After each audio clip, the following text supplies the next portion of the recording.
Hello everyone, my name is Deepika Sahu and I am lecturer in भारतीय college of pharmacy. आज का हमारा topic है narcotic and psychotropic substances act, जिसे हम एनडीपीएस एक्ट 1985 भी कहते हैं। सबसे पहले हम इसका देखेंगे हिस्ट्री। तो the statutory control over narcotic drugs was being exercised under the opium act 1857, opium act 1878 and the dangerous act 1930। India has no legislation regarding narcotics until 1985। ठीक, यानी इंडिया के पास कोई भी लेजिस्लेशन नहीं था अंटिल 1985। फिर इसका जरूरत क्यों पड़ा? तो the central act like opium act 1857 and the opium act 1878 and the dangerous act 1930 were enacted a long time ago. ठीक, with the changing circumstances and the developments in the field illicit drug traffic and drug abuse at national and international level, many drawbacks have come to the notice in the state acts. The government of India has repealed these old acts and passed the Narcotic and the Psychotropic Substances Act 1985। है ना? क्या हो रहा था कि OPM act और जो dangerous act बने हुए थे उसके उनसे भी जो इलीगल तरीके से ट्रैफिकिंग हो रही थी या फिर जो ड्रग अब्यूज किया जा रहा था, स्पेशली जो हैबिचुअल ड्रग्स बने जा रहे थे उनका कोई रोक नहीं पा रहा था। तो उन सबको रोकने के लिए क्या किया गवर्नमेंट ने?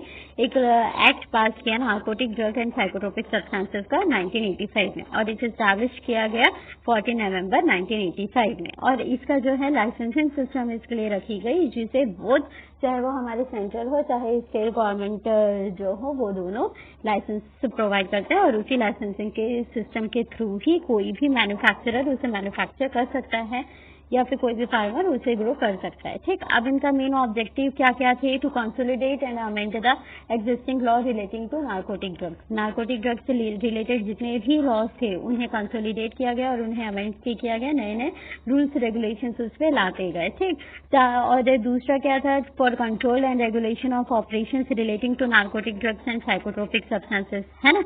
इसके अलावा इन्होंने पेनल्टीज भी रखी, स्पेशली जो कि ट्रैफिकिंग हो रहे थे उनके लिए।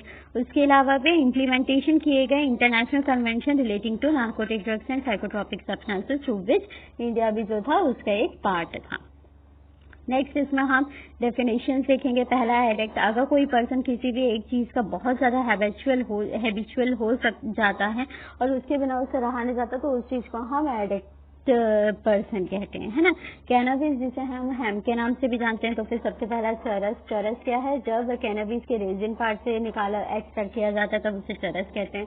गांजा जब उसके फ्रूटिंग या फिर फ्लावरिंग टप्स से निकाला जाता है तो मेडिसिनल कैनबिस, यानी कि ऐसे एक्सट्रैक्शन किया जाता है कैनबिस का जब उसका मेडिसिनली कोई यूज हो, तो उसको मेडिसिनल कैनबिस कहा जाता है। फिर नेक्स्ट हम देखेंगे कोका डेरिवेटिव्स। तो फिर इसके भी बहुत सारे डेरिवेटिव्स रहते हैं, जैसे कि इकोगोकनाइन, क्रूड कोकेन्स रहते हैं, इनके भी सारे के सारे एक्सट्रैक्शन निकाले जाते हैं, है ना? फिर नेक्स्ट हमारा ओपियम क्या होता है? ओपियम पॉपी से निकाला जाता है।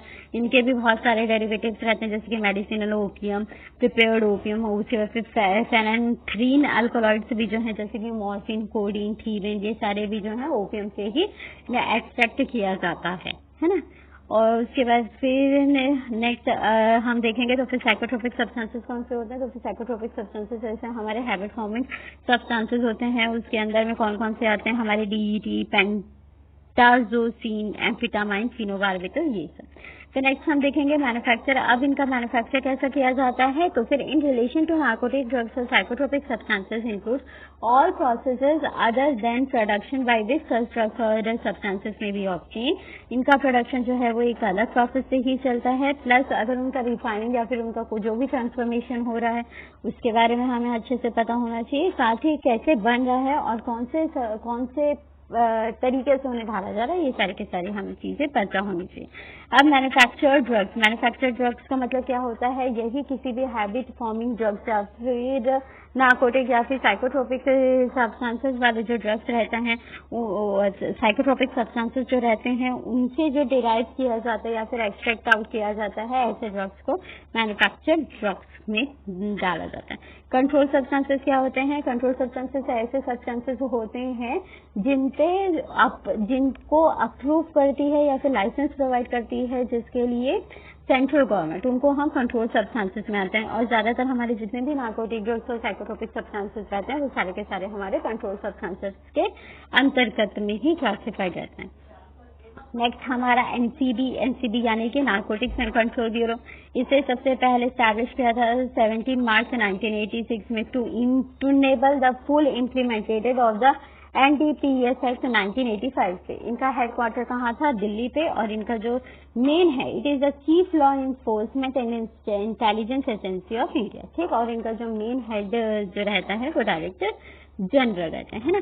अब अथॉरिटीज और ऑफिसर्स कौन कौन होते हैं? तो इन्हें भी जो सेंट्रल गवर्नमेंट रहता है वो अथॉरिटीज बनाते हैं, अपने ऑफिसर्स बनाते हैं ताकि वो प्रिवेंट कर सके इलिसिट ट्रैफिकिंग या फिर अब्यूज यानी कि इलीगल तरीके से यूज ऑफ नार्कोटिक ड्रग्स। उसके अलावा ये कोऑर्डिनेशन करते हैं, ये ऑफिसर्स स्टेट गवर्नमेंट जो रहते हैं उनके साथ इनका कोऑर्डिनेशन रहता है ताकि कोई भी इलीगल तरीके से इनका या फिर मिस यूज ना हो उसके लिए।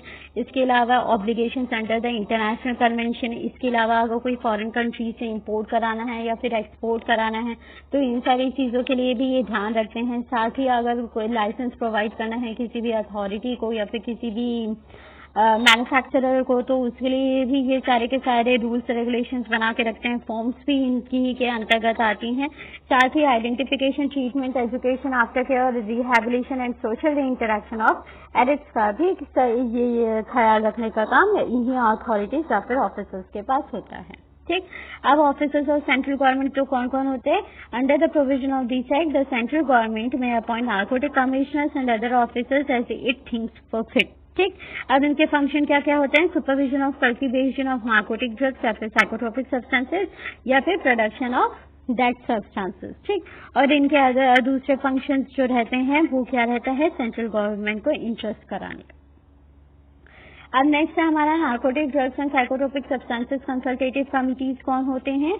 तो ये सेंट्रल गवर्नमेंट कॉन्स्टिट्यूट किया है by notification in the official gazette and advisory committee to be called narcotic drugs and psychotropic substances consultative committee to advise the central government on such matters relating to the administration of this act as refer to it by that government time to time, ठीक। कौन होते हैं ये consultative committee? तो फिर ये जो consultative committee रहती है वो हमारे सेंट्रल गवर्नमेंट जो रहते हैं ऐसे सब मैटर्स पे उन्हें एडवाइज करने का काम करते हैं। इसके अलावा इनके कमिटी में एक चेयरमैन होता है और उनके जो मेंबर्स रहते हैं वो 20 से ज्यादा नहीं होने चाहिए, ठीक। अब इनमें क्या क्या प्रोहिबिशन, कंट्रोल और रेगुलेशन लगाया गया? तो सबसे पहला प्रोहिबिशन ये है कि कोई भी पर्सन जो है वो कोका प्लांट या फिर नार्कोटिक ड्रग्स जो है या फिर नार्कोटिक ड्रग्स जो है, और चाहे वो कोका हो, चाहे वो ओपियम हो, कैनाबीज हो, इन सब को बिना किसी परमिशन के कल्टीवेट नहीं कर सकता।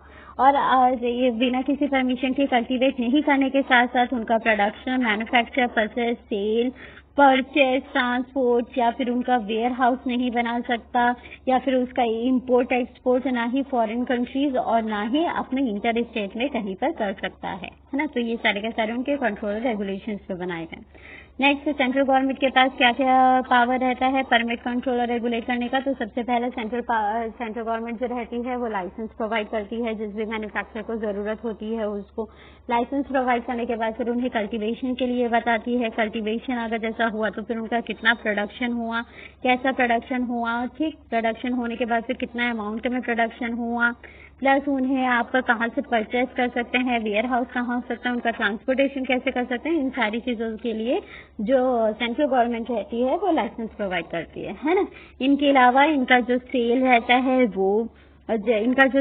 है वो मेन और जो ऑफिसर्स रहते हैं उनके पास ही आप सेल कर सकते हैं या फिर सेंट्रल गवर्नमेंट ही अलग से अपने एक हाउस बना के रखते हैं जहाँ पर आप इन्हें सेल कर सकते हैं। उसके अलावा इनका इंपोर्ट एक्सपोर्ट भी जो है वो सेंट्रल गवर्नमेंट ही परमिट करती है ना।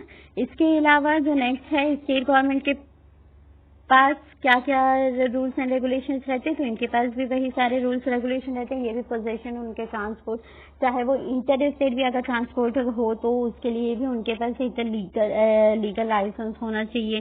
प्लस कहाँ पर वो अपना ग्रो कर रहे हैं यानी कि कहाँ पर वो कल्टीवेट कर रहे हैं, कितने एरिया में कल्टीवेट कर रहे हैं, कितना अमाउंट वो कल्टीवेट कर रहे हैं, वो सारे के सारे चीजों का वो रखना अपने पास, सारी चीजों का इंफॉर्मेशन रखना।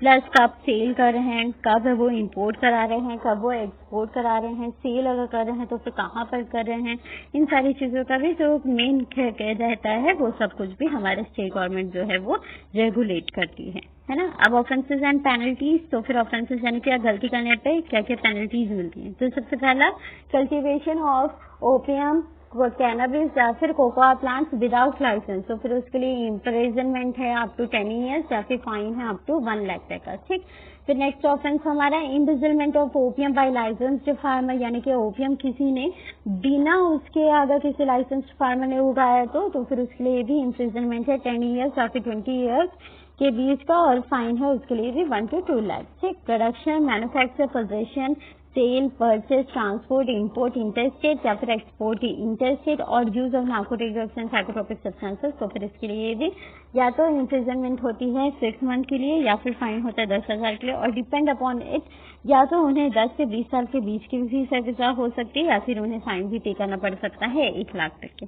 इम्पोर्ट, एक्सपोर्ट और ट्रांसशिपमेंट ऑफ एनडीपीएस यानी कि इलीगल तरीके से, तो फिर उनके लिए भी सेम है, या तो 6 महीने के लिए जेल या फिर 10,000 रुपए फाइन, या फिर डिपेंड करता है कि 10 से साल तक का भी उनको जेल हो सकता है और 1 से 2 लाख तक का उन्हें फाइन भरना पड़ सकता है। उसके अलावा अगर कोई एक्सटर्नल डीलिंग हो रही है without engaging in controlling trade where by drugs are obtain from outside India and supplied to a person outside India, तो फिर उसके लिए भी इम्प्रिजनमेंट है 10 to 20 ईयर्स की, और फाइन है 1 to 2 लाख का। ठीक है, उसके बाद भी अगर इलीगल तरीके से उन्हें इम्पोर्ट एक्सपोर्ट कराया जा रहा है तो उसके लिए भी वही इम्प्रिजनमेंट है 10 to 20 ईयर्स की, और फाइन है 1 to 2 लाख का। ठीक, इन सब का मेन कंक्लूजन क्या निकलता है? For controlling and regulating the narcotic and psychotropic substances stringent provisions are made. सिर्फ और सिर्फ नार्कोटिक और साइकोट्रोपिक सब्सटेंसेस को बचाने के लिए, उनका मिसयूज ना हो, उनकी इलीगल ट्रैफिकिंग ना हो, इन सारी चीजों को रोकने के लिए ही